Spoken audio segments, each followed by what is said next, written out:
নমস্কাৰ টাইমেটলৈ স্বাগতম মই অভিলাষ আৰু লৈ আহিছো এটা গুৰুত্বপূৰ্ণ খবৰ ৰাজ্যত নিৰ্বাচন সমাগত আৰু 48 ঘণ্টা বাকি আছে আৰু 9 তাৰিখে ৰাজ্যত নিৰ্বাচন হ'ব আৰু নিৰ্বাচনৰ পূৰ্বে জাৰি কৰা হৈছে এছঅপি প্ৰশাসনে জাৰি কৰা হৈছে এছঅপি আৰু এছঅপি যদি এটা নিয়ম আপুনি উলংঘা কৰে তেন্তে আপোনাৰ বিপদ নিশ্চিত গতিকে কি নিয়ম মানিব লাগিব এই 48 ঘণ্টা বা এই দুদিনত আপুনি কি নিয়ম মানিব লাগিব এই সন্দৰ্ভত সবিশেষ লৈ অহাৰ চেষ্টা কৰিছো জনাইছো ষ্টাৰ সিমেন্ট প্ৰেজেন্ট টাইমেট বিগ ব্ৰেকিং ডাঙৰ খবৰ নিৰ্বাচনলৈ আৰু মাজত মাত্ৰ 48 ঘণ্টা 48 ঘণ্টাৰ পিছতে ৰাজ্যত বিধানসভা নিৰ্বাচন আৰু নিৰ্বাচনৰ পূৰ্বে প্ৰশাসনে জাৰি কৰিলে এছঅপি প্ৰশাসনে এছঅপি জাৰি কৰিছে সমগ্ৰ ৰাজ্যত প্ৰযোজ্য হ'ব নিয়ম কেইবাটাও নিয়ম আছে সমগ্ৰ ৰাজ্যত প্ৰযোজ্য কৰা হ'ব নিয়ম কি নিয়ম মানিব লাগিব এই 48 ঘণ্টাত এই 48 ঘণ্টাত আপুনি কেইবাটাও নিয়ম মানিব লাগিব এটা নিয়ম যদি অমান্য কৰে তেন্তে আপোনাৰ বিপদ নিশ্চিত বিয়লি 5 বজাত অন্ত পৰিব অসম বিধানসভা নিৰ্বাচনৰ প্ৰচাৰ অভিযান এই সময়ছোৱাত কোনো প্ৰাৰ্থী বা দলে উলিয়াব নোৱাৰিব শোভাযাত্ৰা তাৰ সমান্তৰালকৈ কোনো প্ৰাৰ্থী বা দলে অনুষ্ঠিত কৰিব নোৱাৰিব ৰাজহুৱা সভা বৰ্তমান সময়ত অনুষ্ঠিত কৰিব নোৱাৰিব নিষিদ্ধ হৈছে মতামত সমীক্ষা আৰু ছ'চিয়েল মিডিয়াৰ প্ৰচাৰ সামাজিক মাধ্যমৰ প্ৰচাৰো বৰ্তমান নিষিদ্ধ হৈছে নিৰ্বাচনী প্ৰচাৰ সম্পূৰ্ণ বন্ধ কৰি দিয়া হৈছে বৈদ্যুতিন মাধ্যম বা সামাজিক মাধ্যমৰ জৰিয়তে নিৰ্বাচনী বিষয়বস্তু প্ৰচাৰ কৰিব নোৱাৰিব বাল্ক SMS ফোন কল বা ছ'চিয়েল মিডিয়াৰ জৰিয়তেও ভোট বিচাৰিব নোৱাৰিব যদি তেনেকুৱা কৰে তেন্তে আপুনি আইনৰ মতে দণ্ডনীয় হ'ব ভোটাৰসকলক প্ৰভাৱিত কৰিব পৰা যিকোনো ধৰণৰ ক্ৰিয়াকলাপ নিষিদ্ধ কৰা হৈছে নিয়ম উলংঘন কৰিলেই কঠোৰ শাস্তিৰ সন্মুখীন হ'ব আপুনি গতিকে আপুনিও এইকেইটা নিয়ম মানি চলক নিৰ্বাচন আয়োগৰ কঠোৰ নিৰ্দেশনা কেইবাটাও নিয়ম দিছে আমাৰ ওচৰত এখন জাননী আছে জাননী অনুযায়ী আমি দেখুৱাৰ চেষ্টা কৰিম কিয়নো বৰ্তমান সময়ত ৰাজ্যত নিৰ্বাচন সমাগত দুদিন বাকি আছে 9 তাৰিখে ৰাজ্যত নিৰ্বাচনৰ কাৰণে ইতিমধ্যে জাৰি কৰা হৈছে এছঅপি আমি দেখুৱাম নটিছ এখন আছে আমাৰ দেখুৱাৰ চেষ্টা কৰিম কিয়নো 7 এপ্ৰিলৰ পৰা আজ 9 তাৰিখ পৰ্যন্ত এছঅপি জাৰি কৰা হৈছে আৰু 7 এপ্ৰিল 2026 তাৰিখে সন্ধিয়া 5 বজাৰ পৰা আৰম্ভ হ'ব নিৰৱতাৰ সময় এই সময়ছোৱাত আপুনি কেইবাটাও নিয়ম মানিব লাগিব অৰ্থাৎ আজিৰ 5 বজাৰ পৰা এইকেইটা নিয়ম মানি চলিব লাগিব কি লিখা আছে জাননীত স্পষ্টকৈ দেখুওৱা হৈছে অসম বিধানসভাৰ সাধাৰণ নিৰ্বাচন 2026 উপলক্ষে ৰাজ্যৰ সকলো বিধানসভা সমষ্টিৰ বাবে নিৰৱতাৰ সময় 7 এপ্ৰিল 2026 তাৰিখে সন্ধিয়া 5 বজাৰ পৰা আৰম্ভ হ'ব অৰ্থাৎ আজি 5 বজাৰ পৰা আৰম্ভ হ'ব নিৰৱতাৰ সময় ই ভোট গ্ৰহণ সমাপ্তিৰ 48 ঘণ্টা আগতে আৰম্ভ হ'ব জনপ্ৰতিনিধিত্ব আইন 1951 দ্বাৰা 126 অনুসৰি এই ব্যৱস্থা বলবৎ কৰা হৈছে গতিকে আপুনি যদি এই ক্ষেত্ৰত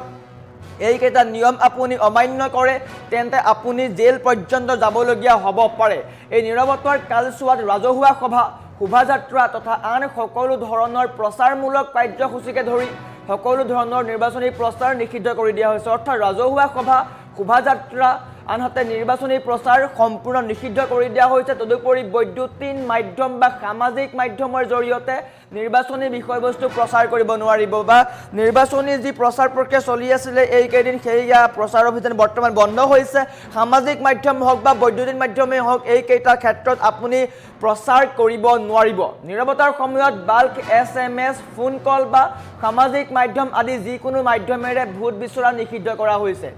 এই সময়ছোৱাত আপুনি ভোট বিচাৰিব নোৱাৰিব এইকেইদিন ভোট বিচাৰিছিলে গতিকে এতিয়া ভোট বিচাৰিব নোৱাৰিব সামাজিক মাধ্যমতেই হওক বা ফোন যোগেই হওক ফোন কল যোগে হওক আপুনি ভোট বিচাৰিব নোৱাৰিব যদি কোনোবাই ভোট বিচাৰিছে তেন্তে আপুনি প্ৰশাসন বা নিৰ্বাচন আয়োগক খবৰ দিব পাৰে আনহাতে নিৰ্বাচনী প্ৰচাৰৰ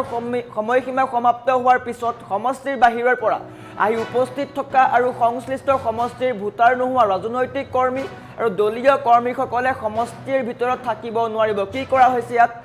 নিৰ্বাচনী প্ৰচাৰৰ সময়সীমা সমাপ্ত হোৱাৰ পিছত সমষ্টিৰ বাহিৰৰ পৰা আহি উপস্থিত থকা সংশ্লিষ্ট সমষ্টিৰ ভোটাৰ নোহোৱা অৰ্থাৎ সমষ্টিৰ বাহিৰৰ কোনো লোক আহিব নোৱাৰিব ইয়া লাগিলে ৰাজনৈতিক কৰ্মী হওক দলীয় কৰ্মীসকলে সমষ্টিৰ ভিতৰত থাকিব নোৱাৰিব বা সমষ্টিৰ বাহিৰৰ পৰা কোনো লোক আহিব নোৱাৰিব তাৰ সমান্তৰালকৈ প্ৰচাৰকাল শেষ হোৱাৰ পিছত তেওঁলোকৰ উপস্থিতিয়ে মুক্ত আৰু নিৰপেক্ষ ভোট গ্ৰহণৰ পৰিৱেশ বিঘ্ন কৰিব পাৰে গতিকে বাহিৰৰ লোকৰ সমষ্টিত থকা বা সমষ্টিত প্ৰৱেশ কৰাত নিষিদ্ধ কৰি দিয়া হৈছে এই সময়ছোৱাত সমষ্টিৰ বাহিৰৰ পৰা ৰাজনৈতিক কৰ্মী বা দলীয় কৰ্মীসকল সমষ্টিৰ ভিতৰত থাকিব নোৱাৰিব নিৰ্বাচন আয়োগে জিলা নিৰ্বাচনী প্ৰশাসন আৰু আৰক্ষী প্ৰশাসনক এনে সকলো কৰ্মচাৰী আৰু দলীয় ব্যক্তিসকল প্ৰচাৰকাল সমাপ্ত হোৱাৰ লগে লগে সংশ্লিষ্ট সমষ্টি ত্যাগ কৰাটো নিশ্চিত কৰিবলৈ নিৰ্দেশ দিছে ইয়াৰ অৰ্থ প্ৰশাসনক ইয়াক নিৰ্দেশ দিয়া হৈছে যে বৰ্তমান যিহেতু নিৰ্বাচনী প্ৰচাৰ অন্ত পৰিব 5 বজাৰ লগে লগে নিৰ্বাচনী প্ৰচাৰ অন্ত পৰিব আৰু এই সময়ছোৱাৰ পিছতেই বা নিৰ্বাচনী প্ৰচাৰ অন্ত পৰাৰ পিছতেই যাতে সমষ্টিৰ ভিতৰত কোনো দলীয় কৰ্মী বা সমষ্টিৰ বাহিৰৰ কোনো ৰাজনৈতিক কৰ্মী থাকিব নোৱাৰে তাৰ ওপৰত তীক্ষ্ণ নজৰ ৰাখিবলৈ প্ৰশাসনক জাৰি কৰা হৈছে জাননী ইয়াৰ উপৰি এইটো স্পষ্ট কৰা হৈছে যে জনপ্ৰতিনিধি আইন 1951 দ্বাৰা 126(1) খ অনুসৰি ভোট গ্ৰহণ সমাপ্তিৰ সময়ৰ আগৰ 48 ঘণ্টাৰ ভিতৰত কোনো ইলেক্ট্ৰনিক মাধ্যম যেনে টেলিভিছন চিনেমাটোগ্ৰাফ বা অনুৰূপ যন্ত্ৰ যোগে যিকোনো নিৰ্বাচনী বিষয়বস্তু মতামত সমীক্ষা বা অন্য যিকোনো সমীক্ষাৰ ফলাফল প্ৰচাৰ কৰা নিষিদ্ধ কৰি দিয়া হৈছে গতিকে এই 48 ঘণ্টাত আপুনি যিকোনো ধৰণৰ সমীক্ষা বা নিৰ্বাচনী প্ৰচাৰ এইসমূহ কৰিব নোৱাৰিব এয়া স্পষ্ট ৰূপত হৈ পৰিছে অসমৰ মুখ্য নিৰ্বাচনী বিষয়া অনুৰাগ গোয়েলে সকলো প্ৰতিদ্বন্দ্বী প্ৰাৰ্থী ৰাজনৈতিক দল আৰু সংবাদ মাধ্যমৰ প্ৰতিষ্ঠানসমূহক নিৰ্বাচন আয়োগে জাৰি কৰা নিৰ্দেশনা মানি চলিবলৈ আহ্বান জনাইছে লগতে ৰাজনৈতিক দলসমূহকো তেওঁলোকৰ কৰ্মী আৰু সমৰ্থকসকলক নিৰৱতাৰ সময়ছোৱাত সম্পূৰ্ণভাৱে নিষেধাজ্ঞাসমূহ মানিব লাগে বা মানিবলৈ পৰামৰ্শ দিয়া হৈছে আৰু এই বিধি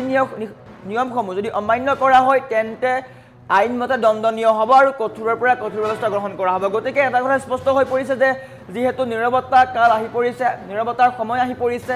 আজি বিয়লি 5 বজাৰ পৰা এয়া আৰম্ভ হ'ব নিৰৱতাৰ সময় এই সময়ছোৱাত আপুনি প্ৰচাৰ কৰিব নোৱাৰিব প্ৰথম কথা প্ৰচাৰ কৰিব নোৱাৰিব 5 বজাৰ পৰা আৰম্ভ প্ৰচাৰ কৰিব নোৱাৰিব ৰাজহুৱা সভা শোভাযাত্ৰা তথা প্ৰচাৰমূলক কাৰ্যসূচী বৰ্তমান নিষিদ্ধ কৰি দিয়া হৈছে তাৰ সমান্তৰালকৈ আপুনি ফোন কল বা সামাজিক মাধ্যম যোগে ভোট বিচাৰিব নোৱাৰিব পূৰ্বতে ভোট বিচাৰিছিলে বৰ্তমান সময়ত যদি ভোট বিচৰা হৈছে তেন্তে বৰ্তমান পাৰিব কিন্তু 5 বজাৰ পিছৰ পৰা ভোট বিচাৰিব নোৱাৰিব তাৰ সমান্তৰালকৈ ৰাজনৈতিক কৰ্মী বা দলীয় কৰ্মীসকল সমষ্টিৰ ভিতৰত থাকিব নোৱাৰিব যিহেতু প্ৰচাৰ শেষ হৈছে প্ৰচাৰ অভিযান শেষ হৈছে আৰু প্ৰচাৰ অভিযান শেষ হোৱাৰ পিছৰে পৰা সকলো ৰাজনৈতিক কৰ্মী দলীয় কৰ্মী যি আছিলে তেওঁলোকৰ বাহিৰৰ যিসকল কৰ্মী আছিলে তেওঁলোক সমষ্টিৰ ভিতৰত থাকিব নোৱাৰিব স্পষ্ট হৈ পৰিছে এইটো কথা আৰু তাৰ উপৰিও 48 ঘণ্টাৰ ভিতৰত যিকোনো ইলেক্ট্ৰনিক মাধ্যম যেনে টেলিভিছন চিনেমাটোগ্ৰাফ বা অনুৰূপ যন্ত্ৰ এইবিলাকত প্ৰচাৰ সম্পূৰ্ণ নিষিদ্ধ কৰি দিয়া হৈছে গতিকে এয়া হৈছে SOP স্পষ্ট কৰি দিয়া হৈছে এয়া SOP আৰু ইয়াত যি নিয়ম আছে সকলো নিয়ম মানি চলিব লাগিব যদি কোনোৱে অমান্য কৰে তেন্তে আইনমতে দণ্ডনীয় হ'ব আমি ফুল প্লেট ব্ৰেকিঙৰ সহায়ত লোৱাৰ চেষ্টা কৰিম সমগ্ৰ তথ্য এটা গুৰুত্বপূৰ্ণ খবৰ ফুল প্লেট মাধ্যমৰ জৰিয়তে লৈ অহাৰ চেষ্টা কৰিম কিয়নো বৰ্তমান সময়ত জাৰি কৰা হৈছে SOP আৰু এটা গুৰুত্বপূৰ্ণ খবৰ যদি এই SOP আপুনি অমান্য কৰে তেন্তে আইনমতে দণ্ডনীয় হৈ পৰিব এই 48 ঘণ্টাৰ ভিতৰত বা 48 ঘণ্টাৰ যি সময়সীমা আছে এই সময়সীমাত আপুনি কেইবাটাও নিয়ম মানি চলিব লাগিব যদি আপুনি এইকেইটা নিয়ম মানি নচলে তেন্তে আপোনাৰ বিপদ নিশ্চিত গতিকে 9 এপ্ৰিল ৰাজ্যত 9 এপ্ৰিলত নিৰ্বাচন হ'ব গতিকে এই সময়ছোৱাত আপুনিও প্ৰশাসনৰ নিয়ম মানি চলক প্ৰশাসনে যি নিয়ম বান্ধি দিছে সেই নিয়ম আপুনি মানি চলক কিয়নো ৰাজ্যত শান্তি শৃংখলাভাৱে নিৰ্বাচন হৈ যোৱাটো সকলোৱে বিচাৰিছে